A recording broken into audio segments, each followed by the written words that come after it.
guys. Welcome. Scott's not here today, so my co-host is here with me today. I'm here with you today. So, where's everybody? We're here. You hit us. Hold on a second. What's going on here? There we are. Woohoo! Just crazy. There we go. You're crazy. You're the one running the show. My iPad, because my laptop just wouldn't work. So today we're just having a open forum. How's that? Ooh, Woohoo! this could be dangerous. Yeah, really. That's a little too trusting. No, it means she trusts us a lot. That's right. And brand new to our panel is Cynthia Mannion, who has a wonderful book out, and I don't have her stuff here, so I apologize. But she's an author, and Scott's not here. And a fan of Debbie. Yes. Wow, that's quite a dubious distinction. You're a fan of Debbie. Yes, and I can't wait for her shop to open. Yes. Her online So- shop is going to be amazing. Yep. The question though is it fan or is it stalkers? Like the range is quite wide. I don't know. Rex could tell us probably a little bit about fans and It's fans. the same thing, Barry. It's the same thing. Actually, I was thinking fan, like it's getting warm in here. Getting warm in here. So let's get the elephant out of the window there. And Scott Schilling and Rex have something to do with that banner behind you. You want to share a little bit about that, Mr. Hipster? Yeah, I mean, there's Rex down in the corner. It makes the banner look good. Then you can, then you can go like that and see that other guy and go, what the hell? Yeah, this is a upcoming summit that I'm honored to be doing with Rex and a lot of other really amazing folks, Marie Diamond, Dan Clark, and others. Stop worrying, stop struggling, stop suffering. And it just even seeing the some of the promo videos and stuff, just little tidbits that people recorded. Awesome. So going to be a lot of fun. So if you're watching us and you're watching Scott, you just heard what Scott said, go and sign up.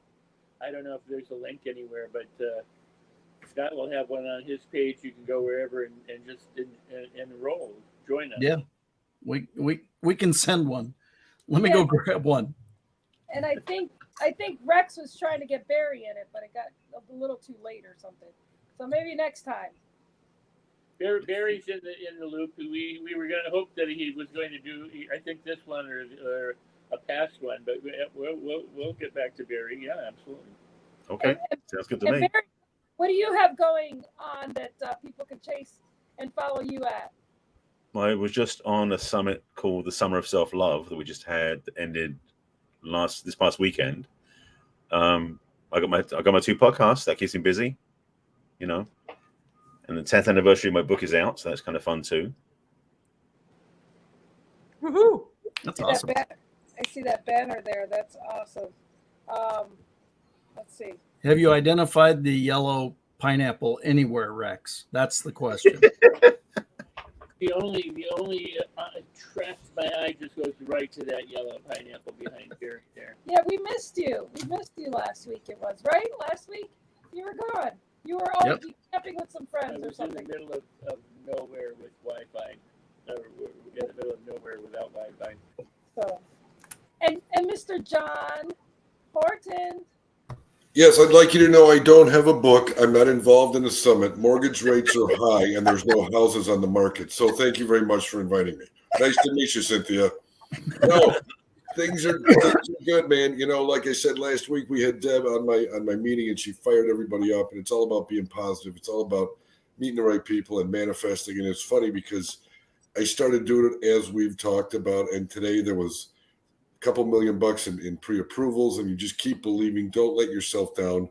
You want to get to doing a summit. You want to get to writing a book. And you guys every week, honestly, you guys motivate me every week. I hang up and I'm like, I don't know what the hell these people have me on here for, but I learn something new every week, and it's amazing. And Cynthia, again, welcome. You're in a great group. I'm sure you have a book, so thank you very much.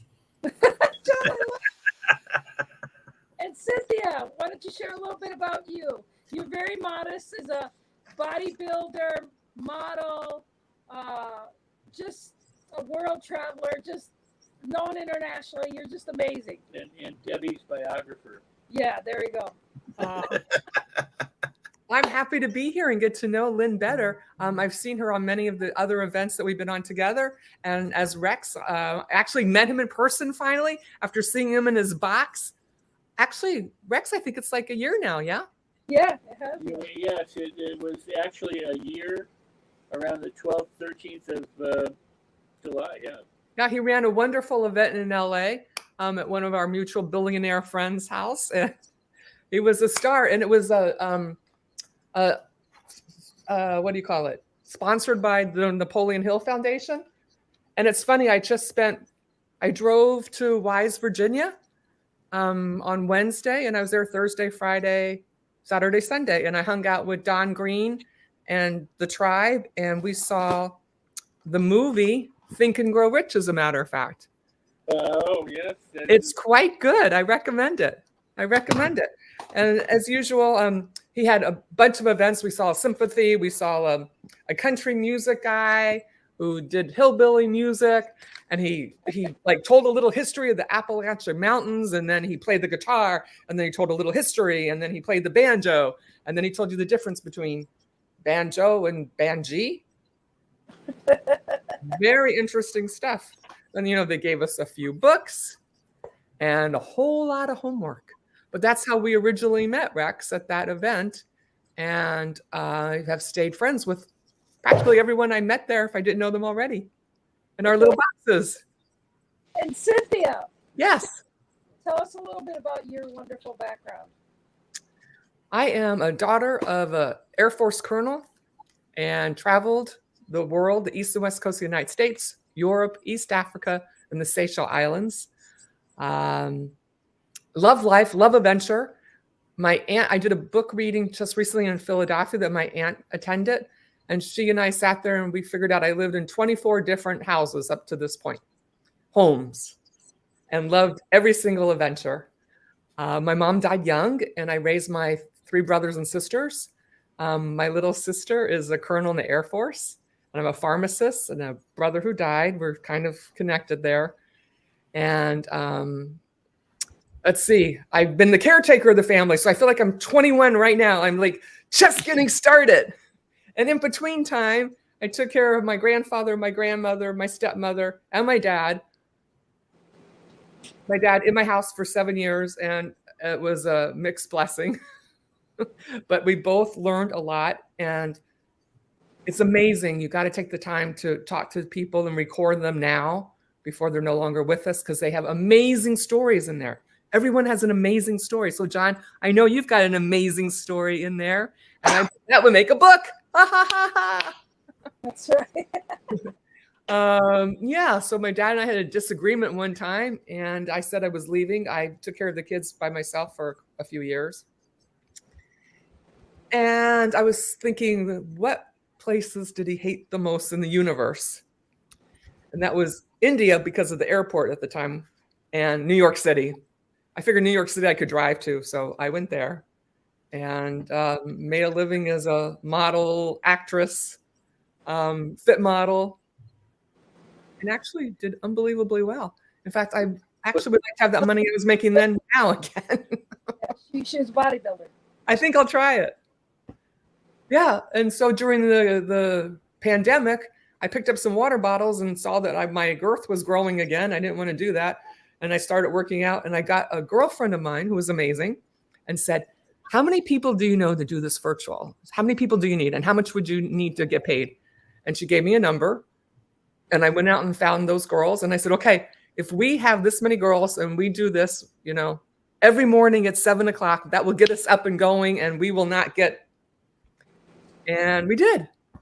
And I kept growing. And then I met Jennifer Moran at a book writing seminar at Jeffrey Ginnemore's in North or South Carolina, Wild Dunes, their little place there. And I was like, who is this woman? She was amazing. And so I stalked her. And then I called her up after this seminar, and I was like, you did this bodybuilding. You look fabulous. How'd you do that? And she said, oh, you have to get a coach and got to do this. And I was like, okay. And so I did it. And I called her. I said, and she said, I'm coming. But then she couldn't make it because of life. And so I got like a 5th. And then I did it the following year. I got like a 3rd. And now I got, well, now I have my trophies up on the wall. And in May 13th, I got a 1st. Congratulations. Actually, now I've had 2 firsts. I got a 1st last year too, because I said, I just have to get a 1st and then I can stop because then I'll be credible. But then I saw the girth going up again. I went, oh, there's something about that. You're going to go on stage in a bikini that really is humbling. And you go, oh, I can't have that beverage. I can't have that cupcake. I can't have that chocolate chip cookie. I can't have those gummy bears. And you go, okay, I don't want to have those because I don't want to look like the Pillsbury Doughboy on stage. And it works. And I have to get that mindset back because I see it happening already. I better sign up for the next one, May 2024. Anyway, I'm so happy to be with you. I'm so happy to be learning so much. Lynn and I are in several masterminds together, and I just think it keeps giving me spirit, motivation. And like John said, you just jump out of bed in the morning. I'm happier now than I've been in a long, long time. And I'm just so blessed. Thank you, Lynn, for inviting me. Love you. Thanks. Love you. And thank you, Debbie, for having me on your show because that was so much fun. You are amazing. And I can't wait to see your shop and your hats. Yeah, Debbie couldn't make it tonight, but well. I'm the blonde, wannabe. Oh my goodness. So have any of you guys gone to see the Barbie movie? No, but it's on my list.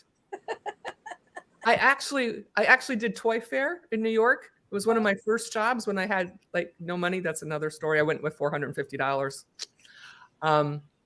So they hired me to be the travel Barbie with the little Barbie house. And I went to all the malls down the East Coast of America. I don't think there was a mall we missed. And Oscar de la Renta had made a dress and it had the Velcro backing and the big heels. And funny when you hang out with the roadie crew, how that Velcro starts growing when you eat pizza every night on the road. I was like, okay, I got to change my diet. But it was really, really fun. And I can't believe that the movie's out and it's really doing well in spite of our strike with SAG-AFTRA Equity. SAG-AFTRA and Equity's not striking, I don't think. No, the Writers Guild. The Writers Guild, yeah. That's putting on the world. But this is a time for us all to relax and fix our boats. The water's gone out. This is a time to hone in on your skills and clean up stuff, learn a new dialect, take a new class, find out what Lynn's doing next, find out what you guys are doing, stop worrying, stop struggling, stop suffering, go to a summit and just go, ah. I love it because all the people watching around the world should learn a new dialect. Yes. I think I want to learn, maybe I should work on a Texas accent. Does that sound anything like Texas? No. Okay. I don't know. Hipster. Spend some time with Barry. You'll learn a Texas accent. Yeah. Barry can help with that. Right. Yeah. Okay, Barry, let's hear. Scott lives in Texas. We should ask That him. was it. That was it. That was one of Lynn's and Rex's humor because I'm English, not American. So Texas is not my accent. Well, that was good humor, and I fell for it. And I think an English accent would be wonderful. That was a setup. Ready. Have tea time. Barry, you're English? Yeah, when did that happen? All the time. You're English? Really? Barry, where Yeah, do you live?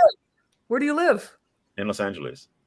That's a dialect. He goes Just outside of London in Los Angeles. Yeah, right. Yeah, living further west, the west side of London. How long have you been in LA? Most of my adult life since '81. I was going to say enough to lose that accent. What accent? The Texas accent? Yeah, right. No, I think Scott called it Jersey. I think you're projecting that one. The Jersey accent where I'm from is much more country. I think everybody who speaks English, who's listening to us right now, should just try on a different accent. Go home to your parents or your spouse or your significant other, your children, and just one day be Irish, the next day be Scottish, the next day be Iranian, the next day be Asian. Just try different. The next day be homeless. Next week. Thank you, Scott. But bump. No, but the thing is, it's like having an English accent's great because you get to be the villain in all the movies. You The know, homeless accent. Yeah, you can try on different personas. Maybe I'll try on Marilyn Monroe. There's different cadence. There's different emphasis. There's different tonal shifts in terms of the meter of the phrasing.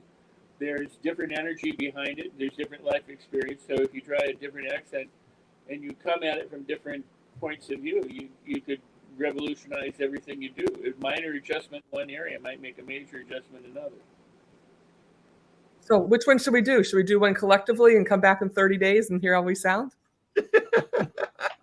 I changed my accent so much. Well, my first language was Spanish, and then I didn't speak English till I was 5. And And in she still school, yeah, and I sounded like Rosie Perez, so I sound a lot better than Rosie Perez now because I grew up in Long Island and then moved to Syracuse. So I've changed my accent a lot. Because I hear the Long Island, I don't hear the Puerto Rican. Yeah, well, I was just with my dad for 4 weeks. You got to watch out what you say when you're around him, you know? How did that go?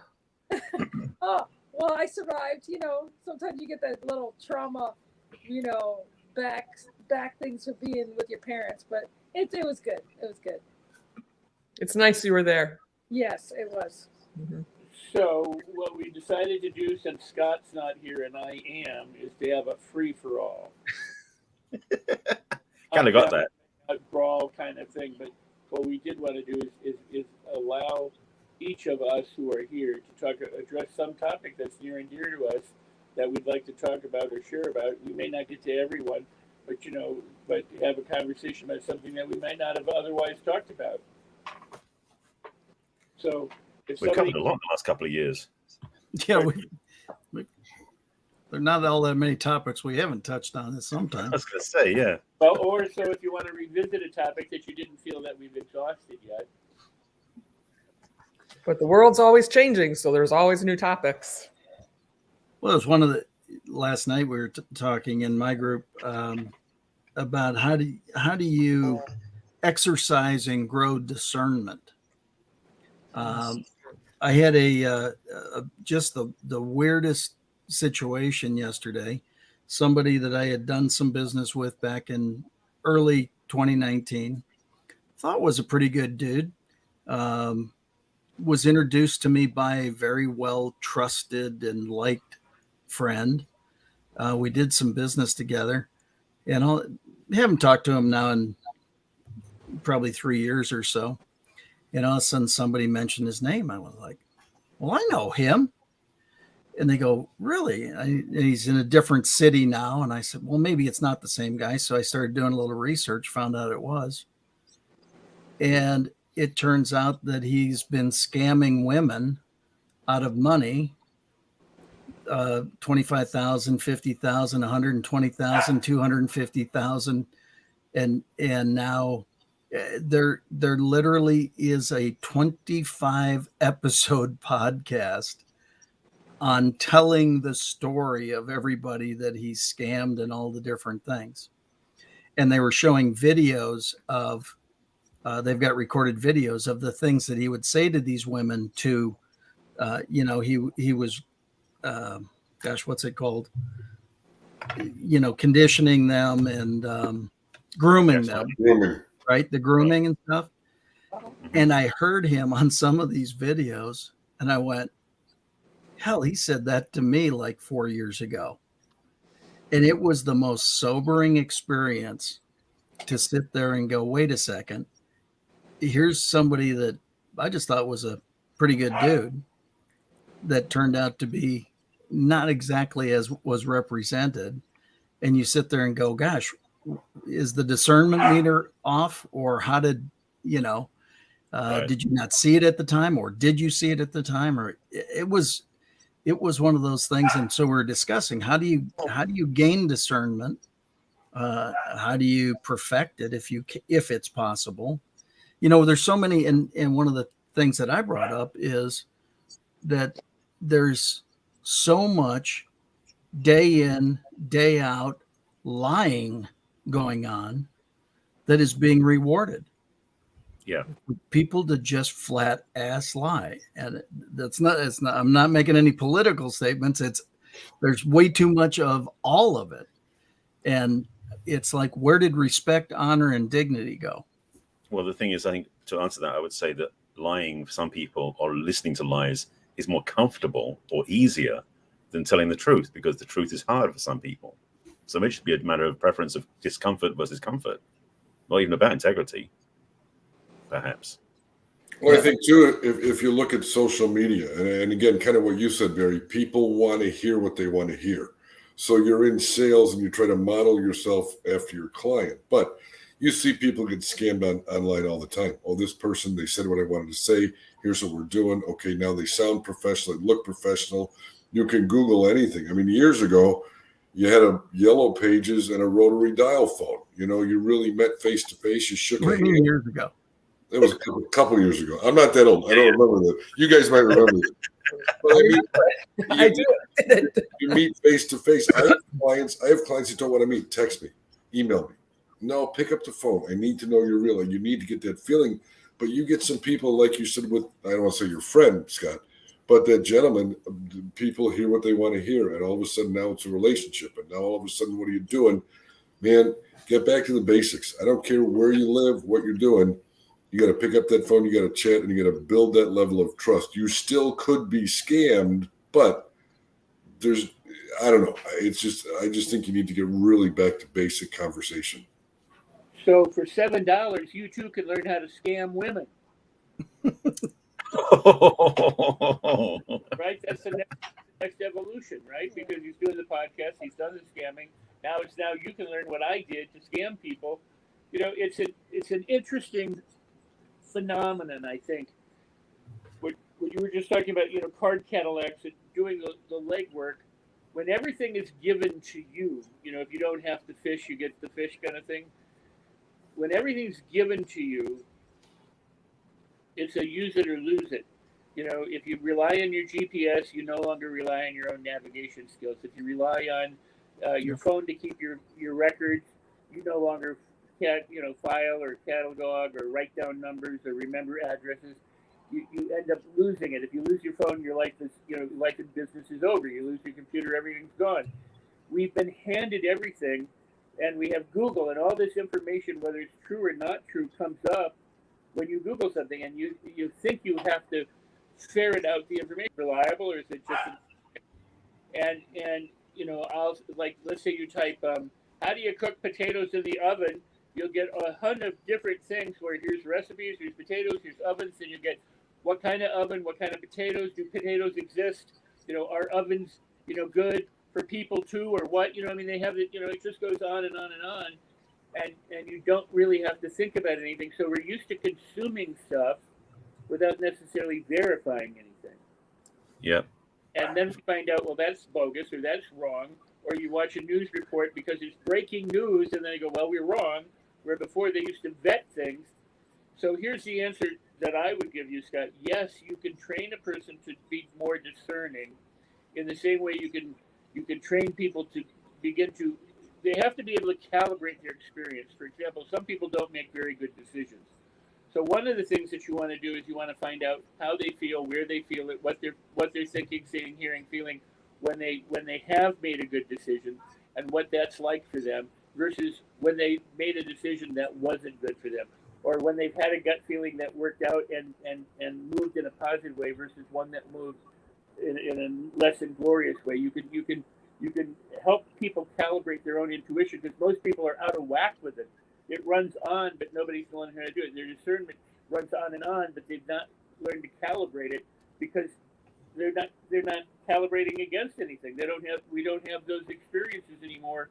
Where, if, for example, you were to run into this kind of situation 5 or 6 or 10 times, you'd learn pretty darn quickly, well, this is somebody I need to avoid, and this is somebody I probably could trust. But because it happens, intermittently and over time, or you didn't see somebody, and that people, their radar is off. Their sense, and it's done. I believe that we've had this happen to us not nefariously but purposefully.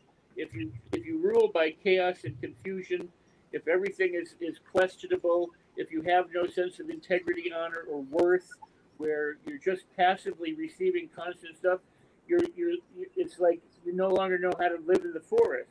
If tomorrow 9 out of 10 people from the city suddenly, we had something happen where they had to fend for themselves, they wouldn't know how to fend for themselves. They'd know how to loot maybe, but they wouldn't know how to forage. They wouldn't know how to build a fire. They wouldn't know how to stay warm. They wouldn't know how to, and because we're getting so out of touch with who we are. So this is an excellent question, Scott, but I do believe that it can be trained. You can teach it in a workshop, but there's a series of exercises to do that, and they would be what I would call calibration exercises. And it's a compare and a contrast situation, and then you have to repeat it, and you have to be able to recognize the successes and reward the successes, and then also recognize when it's off and be able to validate, okay, that's off and this is on. But yet I mean, this is the kind of thing that we would train or could train, and it would be ideal to do a workshop in this sort of thing. So, I mean, just hearing what you're saying there, then two things: the fact that we're getting that lying input, it's knocking us out of calibration, number one. But number two, we're not taking the time to stop down and pull back to center, right? Right. And the other, go ahead. I was just going to say, it's as if your GPS took you off course and you had no correction system. You didn't go, oh, well, now I'm off course, I got to correct and get back on course. If you just went off course, how would you know? So you have. And how could a GPS work without saying recalibrating? Right. That's what it's constantly doing. Yeah.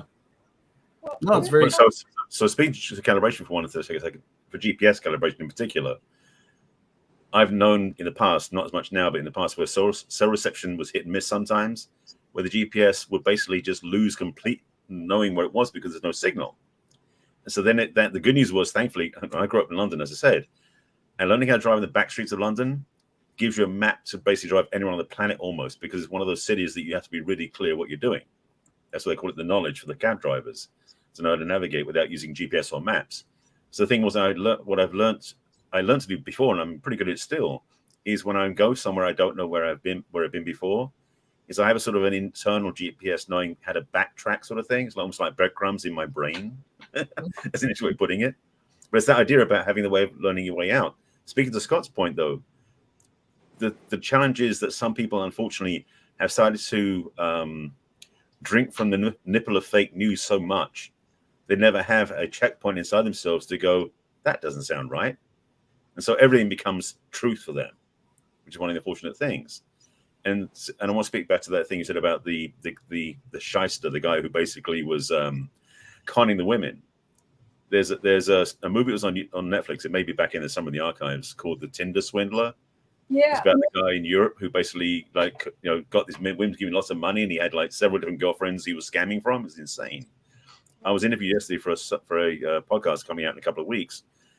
And the woman who's on there said, asking what I recommend. It's like, when you're on the dating apps as a single person, most of them now, thankfully, because of the pandemic, have got a built-in audio and video feature so you can communicate through the app without giving it any personal information.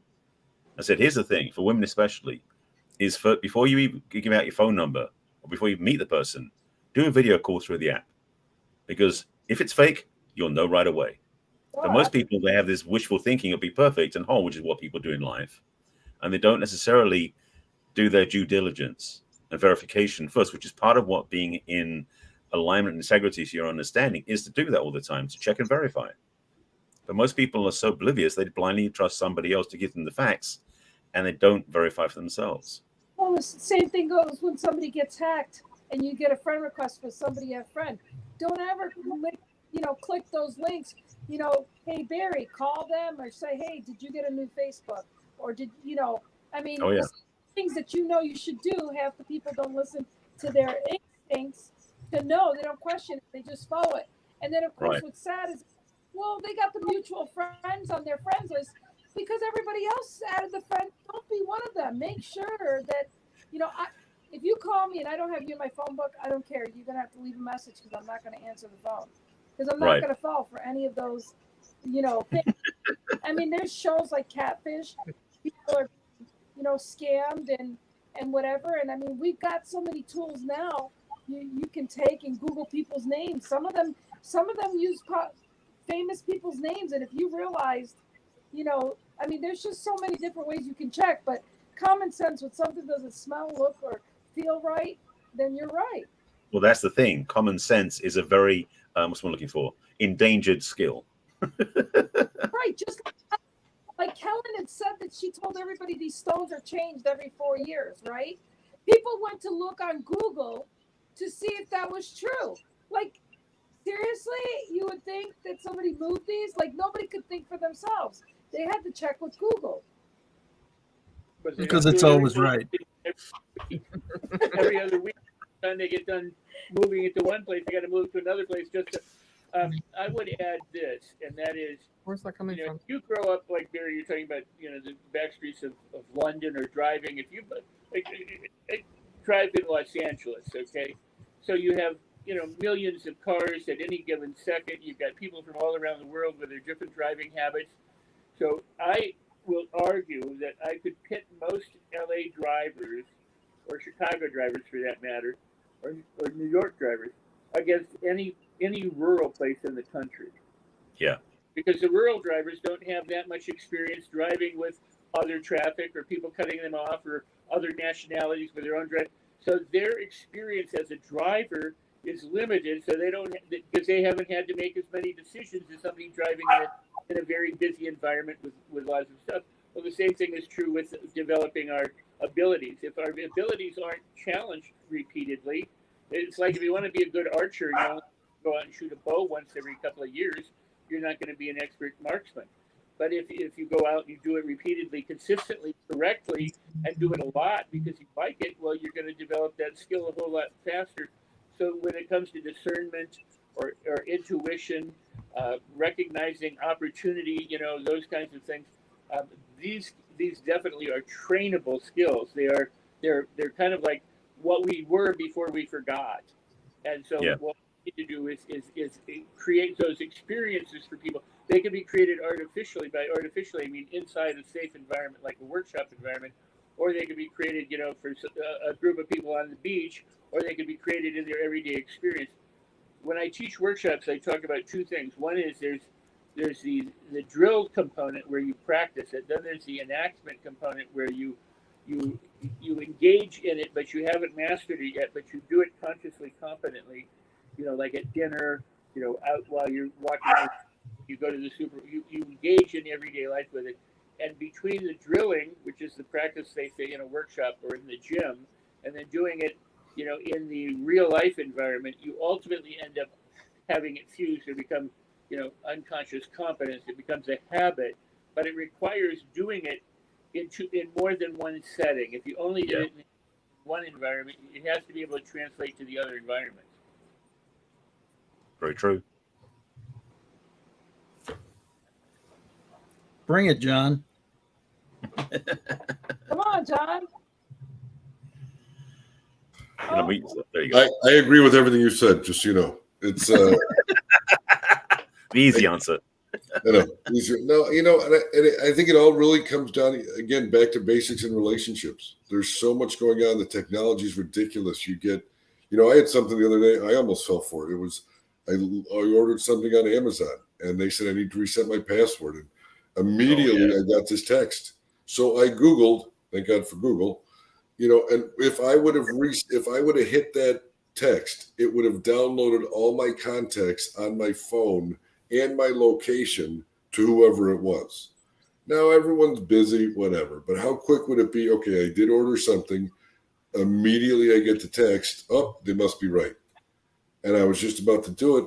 And it's, man, take your time, take a breath. Cynthia, you just said it. Take a breath. Don't be crazy. These kids are texting and doing all this crap so fast. They're walking right into a shitstorm if they keep it up, to have identity theft, to have everything else. So I think the biggest thing is no one's too busy to take your time, because if you have to rewind and unpack getting identity theft and credit card theft and your bank account, bank accounts, it's gone before you know it. Once it's gone, you're not getting it back. It's that simple. So I want to jump in and add this. I got something the other day that was Facebook, on Facebook, and the Facebook was called FAC with a reverse E, book. So it looks like Facebook, but if you look at it closely, you understand that the letters backwards, right? So I reported it because it was some phishing scam thing, you know, where Facebook wanted you to do something, and like reset. I don't remember what it was, but Facebook tells you to do this, right? So I report it. 24 hours later, comes back and says, Facebook says, well, it didn't violate our policies, and I'm like, I mean, what, are you kidding me? I mean, this isn't even you. You know, it's not Facebook. It's somebody pretending to be Facebook. Right. You know, so I mean, there's, you know, the best thing is to get 2 tin cans and some string, a piece of hole in a wall, a cave wall, and a blanket for the smoke signals, and let's get rid of this technology BS stuff. We wouldn't be Zooming, we'd be doing smoke signals together. Well, then it's but what John said, though, and I agree with him, is about face to face. See each other in person. The best thing we can do is connect where we really can connect. Belly to belly. Which, by the way, she provided dinner tonight. Yeah. The whole thing. And I'm at the house. I brought my dogs. There are other dogs here. She provided them dinner. Here we are, and with friends. So it's, you know, and then there's you guys. So this is all great. You know, it's a really incredible. Where are you tonight, Lynn? What state are you in? Last time was Florida. Send out his minions. I'll just say this, Brian Kelms, I got to see him yesterday. He's in the same state as, it took me to come to town for those two to meet. It's the state of chaos. Yeah. And I'm just going to say cheese. That's all. There you go. Forget it. Here's a real one. You'll know it like that. Cannibalism. What? Yes, sir, Mr. Dahmer. Stop by the brat stop in Kenosha while you're there. It's amazing. That's right. Get a lady finger while you're at it. Yep. Literally. That's a whole different show, Rex. No, they left it in downtown Milwaukee. Oh my gosh. I love Milwaukee right now. Long ago and far away. Yeah. I don't have one for Kidleys. Oh, it's been great. I got to see Rex yesterday and today, and it's just been great. So I can't wait to meet the rest of you. I got to meet Barry in person, but can't wait to meet With Debbie, yeah. She spells it Grate. Well, for cheese, Close. that's what you gotta use. It's You gotta use a close. grater. It's cheese. She says it's been great, you know. Cute. So, but Scott, I mean, how did that make you feel to realize that you knew somebody like that? You thought you knew the person, correct? Yeah, no, it felt terrible, actually. But did you at one time really, I mean, is this person totally different than what you expected him to be before? Oh, yeah, well, you know, we were doing some, you know, you're entrepreneurs, you're raising money for projects, you're doing things like that. But he was raising money back in those days. He was raising money for a project that seemed very worthwhile and very needed, holistic health and things like that. And as it turns out, that's still the crux of it, is I'm building this holistic health facility and whatever, but that's the mark, or that becomes the mark to it. But it just is it. I mean, I'm calling it on myself here. I was stunned that I could have been that far off. And to, you know, and I guess good con men are good con men for a reason, you know, because they're really good at it, and it doesn't matter who you are.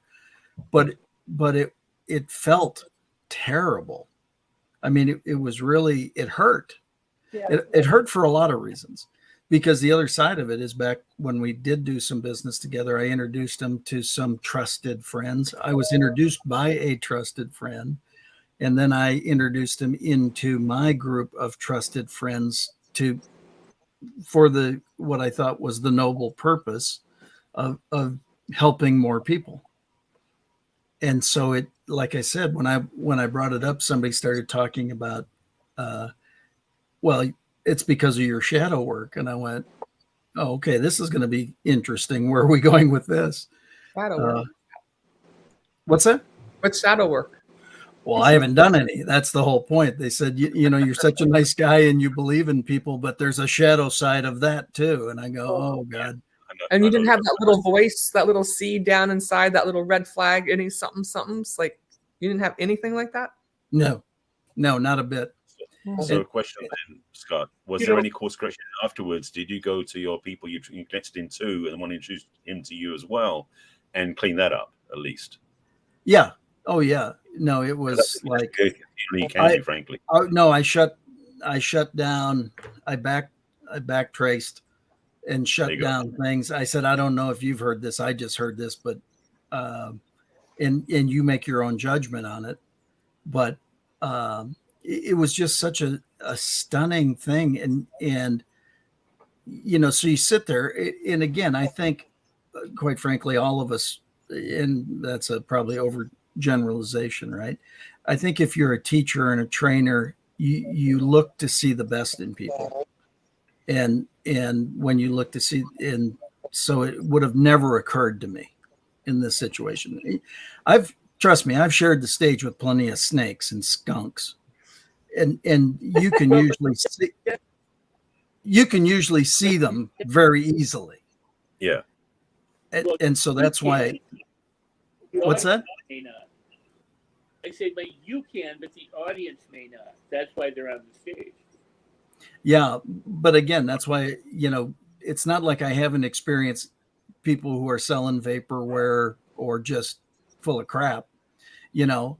And so that's why it was so shocking to me. It's like, wow, how could I have been off this far?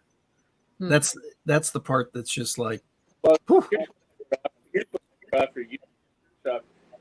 The industry is filled with fraud. I mean, let's just say, just like politics has got good politicians and bad politicians, and the ones that you like the most may be the worst, you know, or they may be the best. You know, that's up to each individual. And sadly, a lot of people can't recognize a bad politician from a good one because they just don't. You know, they just buy whatever because confirmation bias. So same thing with, you know, thought leaders or self-help gurus. People go after them because they're known, they're celebrity or whatever. I always tell people, you know, the nicest people in Hollywood are usually the people who you think are the worst people. When you see them in the movie, they're the killers, the rapists, the drug addicts, you know, that kind of thing. And the people who are the nice family men and women and the whole thing, they're all usually the big assholes. You know, in real life, they play a really nice person on screen, but they aren't necessarily really nice in real life, and vice versa. That said, this is an opportunity for you and for us, because the question is, if it's not about them, but it's about this experiencing coming to us, then it's an opportunity, or it's, you know, if things don't happen to us, but they happen for us, then the question becomes, why is this coming around for you now? And it may be for something in the future or for something in the present. It's a way to check in.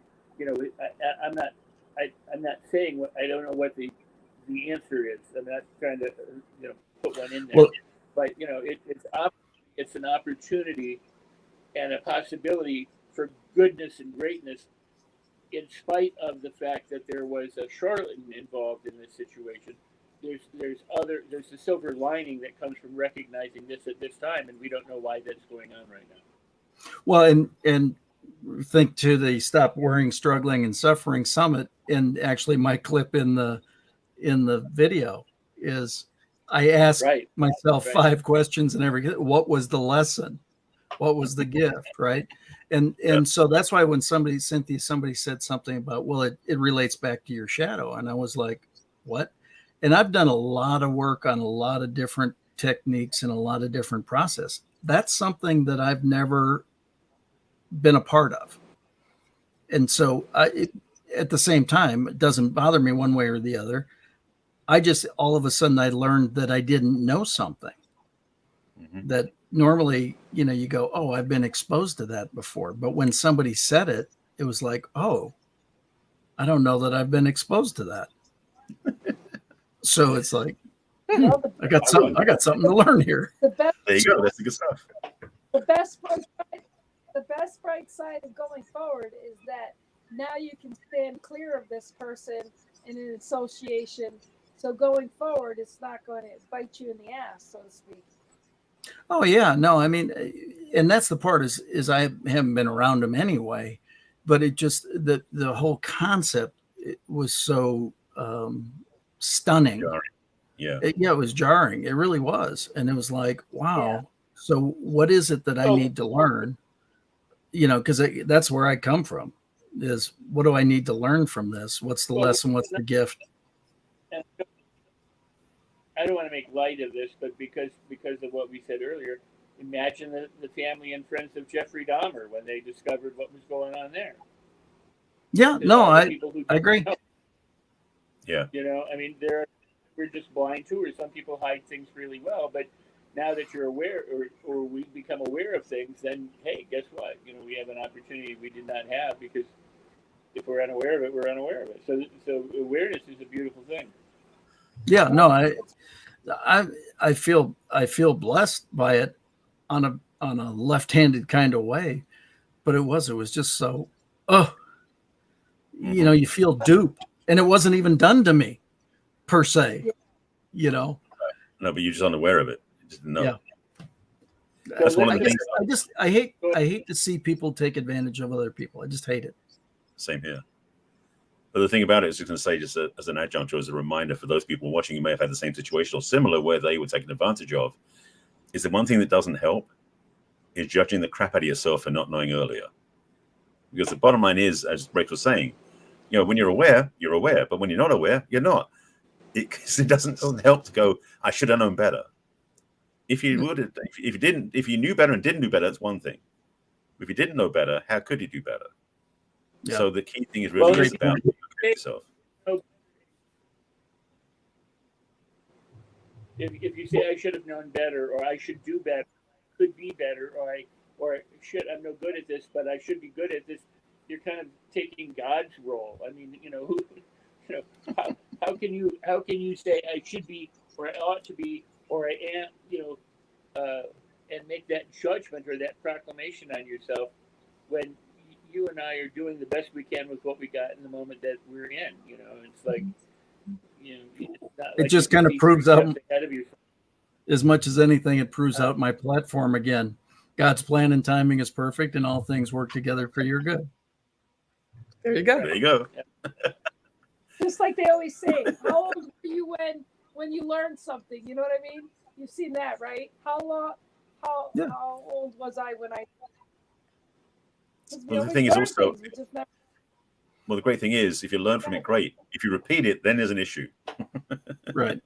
You do something once, you're human. Second time, you're stupid. You didn't learn. Well, the saying, fool me once, shame on you. Fool me twice, shame on me. Applies to me. If I repeat the same thing twice, then shame on I could have done different. Yeah. Yeah. Anyway, well, we're wrapping I'm just it glad. up, so everybody gets to give. I was just saying that now that I'm 29, it's great that I learned that lesson. So much time ahead. That's good. That's right. So many more years. Better early than late. Indeed.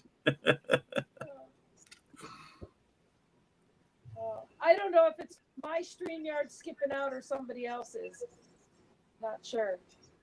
We can see each other, and I think we're all moving. Looks fine. Okay, we're good right now. John, So you wanna Cynthia, go ahead? you're new to this fun and frolic. I What do you am. think what do you think of all that?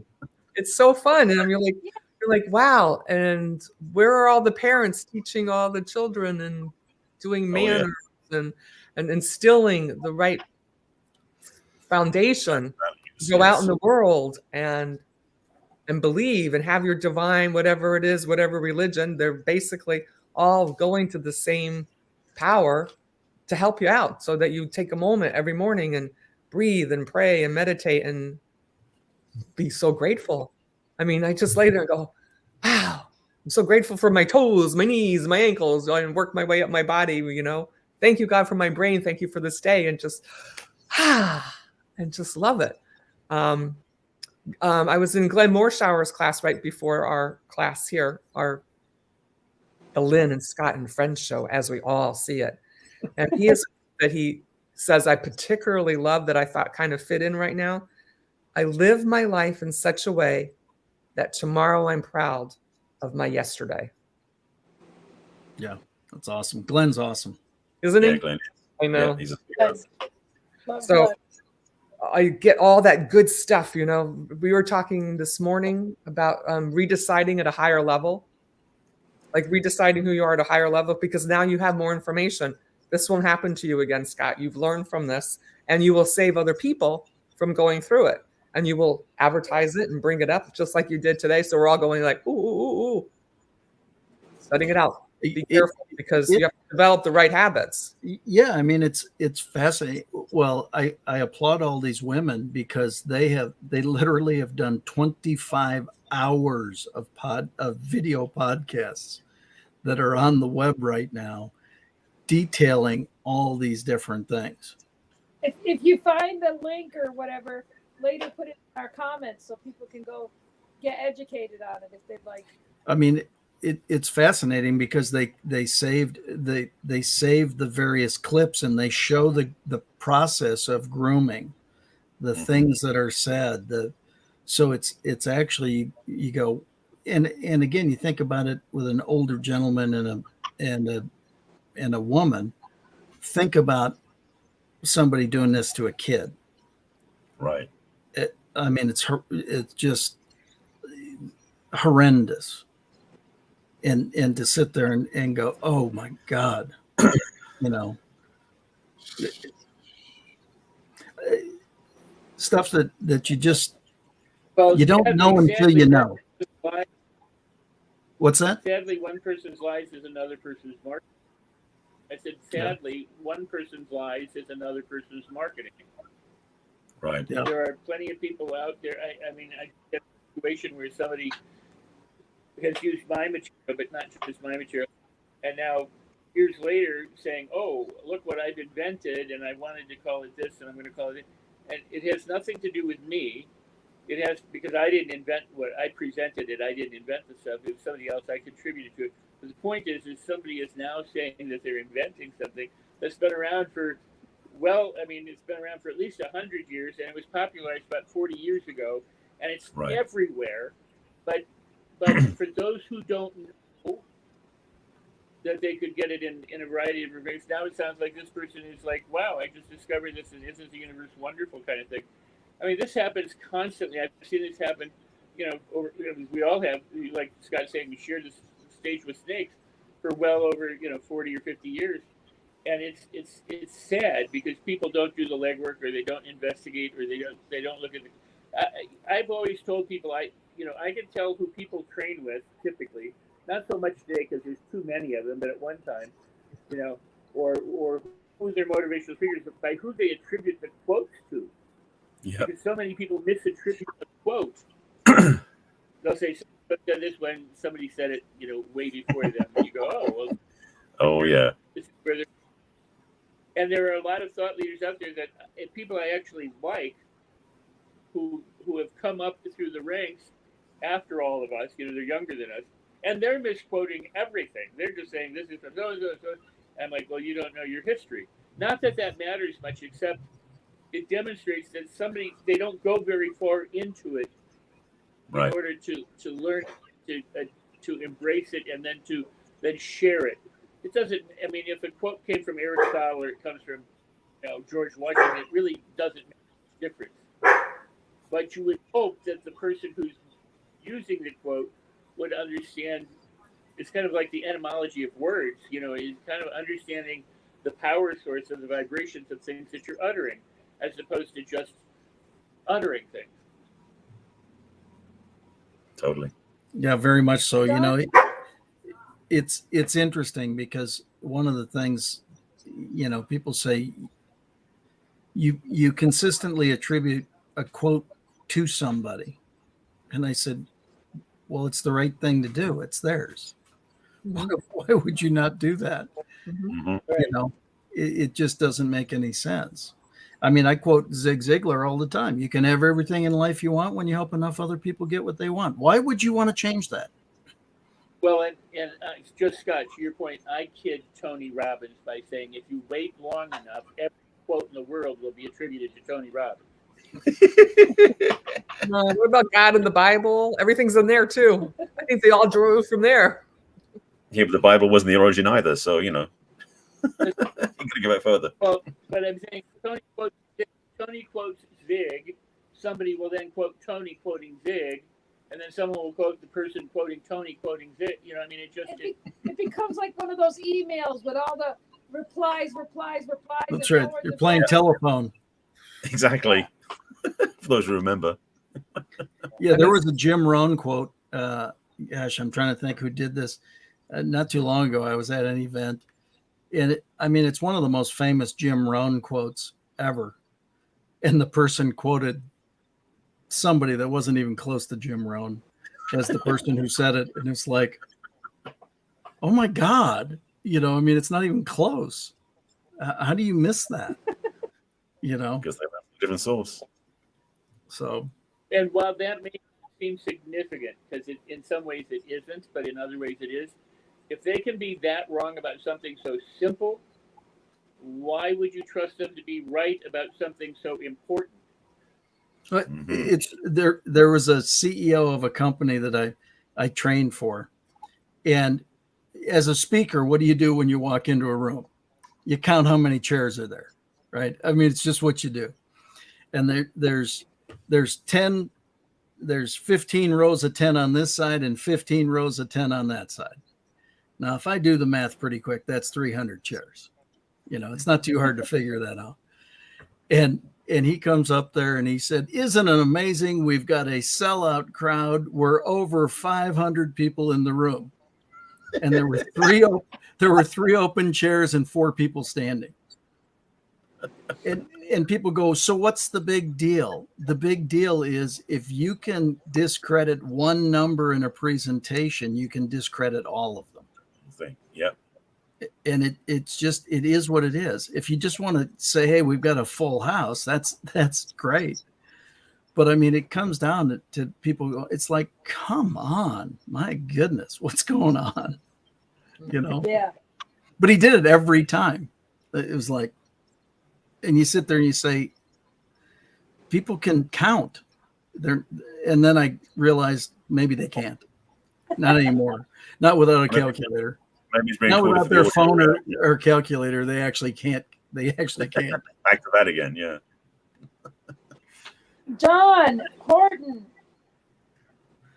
Yeah. He's just, hey, you just woke him up, Lynn. No, I'm taking all this in, and what I got from this, number one, is it's amazing how 6 people can come together with such amazing show prep and still make a hell of a show, right? I mean, you come on at 6 o'clock on the nose, but you fill an hour with amazing conversation, and that attributes to Lex and Rin and Cynthia and Barry and Scott. And it's just because everyone feeds off of one another. And what it comes down to when you listen to it, it's common sense, man. It's not rocket science. And you bring that to your clients or to your family. And hopefully they bring it and they go from there. And I mean, you look at topics from A to Z were covered tonight, but it all had a major theme. And all the major theme is be normal, man. Be normal, breed common sense, and just love what you do. Thank you so much, John. Barry. Yeah. Would you like to say anything before we leave? No. He's got my name. What? It's Barry, here. I'm here. It's like, I'm here. Yeah, get me in. No, so simply, no, I was listening. I've been part of the conversation. What's coming from me a lot recently, because in my coaching in relationship-centric conversations, I keep talking about working with singles. And the reason why I do that is because ultimately everything, and including this conversation, is about relationship with self.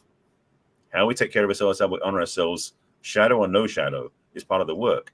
And so for me, even in the area of talking about helping people get in healthy relationships, I've got a way. I'm learning, or I should say, I'm looking at how to market in a way that people go, that's sexy to have a good relationship with yourself, because nobody cares about that. But the reality is, it's the one relationship you can have your whole life. So why not put some energy into that? So the integrity thing that Scott was talking about is so aligned to that conversation. So thank you, Debbie. So that's why I'm grateful for this conversation too, because it talks about the same thing, which is about how do we relate to ourselves. You know, it's the biggest piece. Yep. I love that. Well, you guys, it's been real fun as always. I get to enjoy Rex for a little bit while longer by myself. So all right, you guys, I love you so much. Thank you for being Thank you. here. Cynthia, thank you for being here. We look forward to having you on many more shows. Yeah, let's do that because once a year isn't enough to get together. Yeah. Have a Sounds good like a plan. Love you guys. See y'all. Have a great night, guys.